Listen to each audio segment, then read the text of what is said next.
എല്ലാവർക്കും news first മലയാളത്തിന്റെ പുതിയൊരു വീഡിയോയിലേക്ക് സ്വാഗതം. ക്രിക്കറ്റ് വാർത്തകൾ ആദ്യമേ അറിയാൻ ഈ ചാനൽ മറക്കാതെ സബ്സ്ക്രൈബ് ചെയ്യുക. ഇന്ന് പുറത്തു വന്ന 2 ക്രിക്കറ്റ് അപ്ഡേറ്റ്സുകൾ ആണ് ഈ വീഡിയോയിൽ നമ്മൾ നോക്കാൻ പോകുന്നത്. ആദ്യത്തെ അപ്ഡേറ്റ് KL രാഹുലുമായി ബന്ധപ്പെട്ടതാണ്. ഇംഗ്ലണ്ടിനെതിരായ 5 മത്സരങ്ങളുള്ള പരമ്പരയിൽ 2 ജയിച്ച് പരമ്പരയിൽ ലീഡ് നേടിയിരിക്കുകയാണ് ഇന്ത്യ. ലീഡ് നിലനിർത്തി വരും മത്സരങ്ങളും വിജയിച്ച് കപ്പ് നേടാൻ തന്നെയാണ് ഇന്ത്യയുടെ തീരുമാനം. എന്നാൽ ഒന്നാം മത്സരത്തിലെ പരിക്ക് മൂലം പുറത്തുപോയ സൂപ്പർ താരം രാഹുൽ ടീമിലേക്ക് തിരിച്ചെത്തുമോ എന്നാണ് ആരാധകർ ഉറ്റുനോക്കിക്കൊണ്ടിരിക്കുന്നത്. എന്നാൽ ഫിറ്റ്നസ് തിരിച്ചു നേടിയ താരം 4ാം മത്സരത്തിൽ ആദ്യ 11-ൽ തന്നെ ഉണ്ടാകും എന്ന റിപ്പോർട്ടുകളാണ് ഇപ്പോൾ പുറത്തുവരുന്നത്. രാഹുൽ ആദ്യ 11-ൽ എത്തുമ്പോൾ പാട്ടിദാർ ആകും പുറത്തു പോവുക. 3ാം ടെസ്റ്റിൽ രജത് പാട്ടിദാറിന് അവസരം കിട്ടിയിരുന്നു എങ്കിലും അത് മുതലാക്കാൻ താരത്തിന് ആയിരുന്നില്ല. മികച്ച ഫോമിൽ ഉള്ള സർഫറാസ് ഖാൻ അടുത്ത ടെസ്റ്റിലും ആദ്യ 11-ൽ തുടരും. രാഹുൽ വരുന്നതോടെ മധ്യനിരയിൽ ഇന്ത്യയുടെ ബാറ്റിംഗ് കൂടുതൽ ശക്തപ്പെടും. അടുത്ത അപ്ഡേറ്റ് ഇന്ത്യ-ഇംഗ്ലണ്ട് മത്സരമായി ബന്ധപ്പെട്ടതാണ്.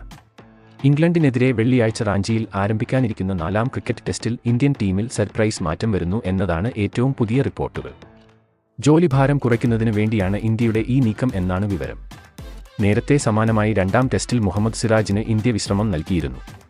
എന്നാലിപ്പോൾ പേസ് ബൗളിംഗിന്റെ കുന്തമുനയും ടീമിലെ ഏറ്റവും പ്രധാനപ്പെട്ട ബൗളറുമായ ജസ്പ്രീത് ബുംറയ്ക്കു അടുത്ത ടെസ്റ്റിൽ ഇന്ത്യ വിശ്രമം നൽകിയേക്കുമെന്നാണ് ഇപ്പോൾ പുറത്തുവരുന്ന വാർത്ത. ഇംഗ്ലണ്ടുമായി ഇപ്പോൾ നടക്കുന്ന ടെസ്റ്റ് പരമ്പരയിൽ ഗംഭീര പ്രകടനമാണ് ബുംറ നടത്തിക്കൊണ്ടിരിക്കുന്നത്. കഴിഞ്ഞ 3 ടെസ്റ്റുകളിലും ഇംഗ്ലീഷ് ബാറ്റിംഗ് നിരയ്ക്ക് നിരന്തരം പ്രശ്നങ്ങൾ സൃഷ്ടിക്കാൻ അദ്ദേഹത്തിനായിരുന്നു. 17 വിക്കറ്റുകളാണ് ബുംറ പരമ്പരയിൽ ഇതിനകം നേടിയത്. 80.5 ഓവറുകളാണ് 3 ടെസ്റ്റുകളിലുമായി ബുംറ ബൗൾ ചെയ്തിട്ടുള്ളത്.